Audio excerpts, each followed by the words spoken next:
Hey, in today's video, we're going to talk about how Fallout 76 has failed 3 years later. If you have not paid too much attention to this game as of recently, then it is either you most likely quit playing Fallout last year due to no significant changes, or perhaps you clicked on this video to find out if the game is worth playing now. I will also discuss later on about how current players are leaving the game because of the recent update. Now, before I can do that, we must first dive deep, metaphorically, into the roots of Fallout to see what exactly is the problem. One of the most enjoyable parts for some players is the grinding aspect of the game. Fallout seems to take the concept of grind to a whole new level. There are a few examples I will bring up within this, which I am sure most of you can agree on, and we will first start off with legendary modules. Bethesda had introduced a re-rolling mechanic to the game, and players took this as a major excitement, and some not so well. The only way to re-roll your weapon is by acquiring a legendary core from an event, or by purchasing up to 10 of these from Purveyor. This is the same with legendary modules, except you cannot earn them from events, but can be acquired from Purveyor or the Scoreboard, which we will get to that shortly. The main problem is not legendary cores, it is legendary modules. Sure, you can purchase up to 10 of these from the vendor and then server hop to go purchase more, yet the problem is time gate. Let's say you already scrapped your legendary weapons for scripts and re-rolled your weapons with the modules you had purchased from the vendor. Well, then you will have to wait the next day to gather more scripts to acquire more modules, and this is the same with the Boolean as well. Most players like myself these days, we log in now just to scrap legendaries and re-roll weapons, then do a few public events.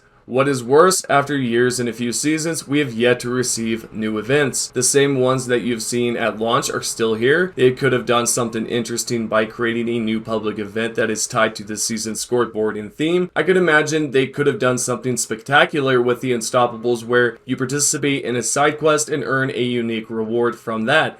Maybe a Grognok weapon or a rare drop. What we received was another scoreboard that is filled with half lackluster rewards, except for the doggo and, a few other ones. The scoreboard is quite enjoyable to some degree in the beginning when it was introduced. Now, when it comes to earning those rewards over time, it can become quite a chore instead of a fun grind as most games can be. Once you reach a certain level, you earn 3 legendary modules, which is enough to help you roll a 2-star weapon. Then later on, you can earn a 5 legendary modules, same with the cores. This means you only have 2 rewards for legendary cores and 2 rewards for modules on the board. The outfits and power armor is sometimes not as creative as other seasons as we have seen on this Unstoppable scoreboard, except for the last reward on the board, which is the samurai power armor skin.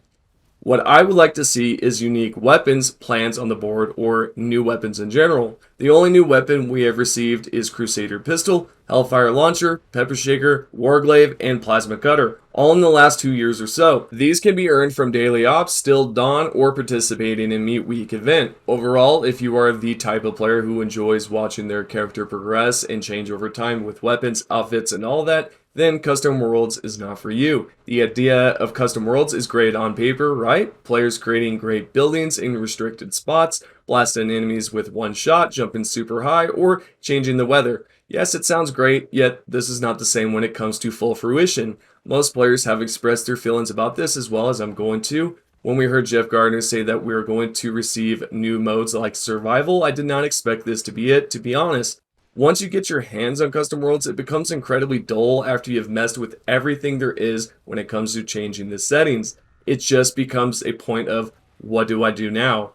There are no mods available as of right now, so you are just stuck there sitting, thinking, what do I do? I do not mean this in a bad way, but it feels like Minecraft or Fortnite creative. Players spend yearly for this membership, which is up to $100. Then you have folks outside of America who pay even more. We basically have received Private Worlds 2.0. This essentially could have been added to Private Worlds, except enable or disable progression depending on if the player had changed certain settings that could give an advantage. I do not think a lot of players were expecting this as well. I think what they wanted was survival mode again, and then they wanted to have mods. That's just pretty much it. Of course, there is more that we want, such as content to play around in the public worlds. Now, as far as new modes go, that's just just what we wanted, survival in mods. This is not to say that we did not want custom worlds in a sense. It's fun, it's great to have there, and there's nothing knocking it at all. It's just the progression overall is just lacking there. This is the same with public worlds. It's just not really there when it comes with progression. This mode is meant for you to play with other players, just like Adventure World, except without earning rewards or leveling up. This swaps between Happy Builder, Quantum World, Butcher's Delight, Dwellers Must Die, and High Risk. I personally would have rather had Survival replace this whole mode instead of the swap between modes, which probably can be debated amongst a few of you. And speaking of players, I went and took a look over at Steam to see exactly how many players are in game. It appears that there was 9,000 or so, right? And then what it was about a month or so ago, it actually had 13 as its highest peak. There are many players over on Reddit and even on the Discord that have expressed their frustrations and even have felt like they just need to go over to a different game. And it all makes sense once you've spent hours and hours and days after days progressing through your character just for Bethesda to release a new mode that does nothing for your character or nothing for you at all. Seems like a great slap from Bethesda, at least in my opinion. If they continue to treat the players like this, I believe it will be a pretty blank game. I don't think anybody's going to come around except for maybe new players, and they're just going to pretty much dive into a mess. There are bugs that they've yet to fix in the past, which I can express one, and that is the Vault 96 mission, which I won't go too deep into it, but basically there's an intercom that will bug out and you will not have a great time when you're trying to speak to the NPC. It can become quite frustrating after you've quit several times and then you've tried pretty much everything, and then just to find out that you just have to wait for hours on end for the dialogue to end. And then there's the vendor bug, which can pretty much sell some of your rare items out of your chest straight into the vending machine, which is another frustrating glitch slash bug that just happens out of nowhere, and they've yet to pretty much fix it. They've addressed that, hey, we're going to look into it, but nothing has became concrete solid.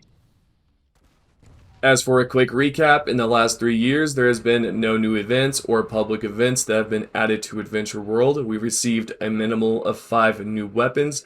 Modules are extremely hard to come by because of the time gate, but to be fair, when you are Todd God, you live forever, so, you know, time gates are cool. Lack of creative content from Bethesda, which makes it hard for me to glitch. Okay, that's sort of a personal, frustration. I just don't have anything to mess with on the game anymore. But other than that, I just think that, hey, more content, more stuff, it would be great for the game and would give life back to it.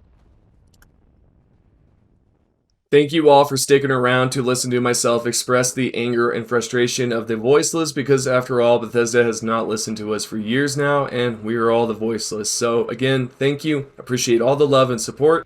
If you have not clicked the subscribe button or the notification bell next to it, do that now, and I'll see you on the next one. See you guys.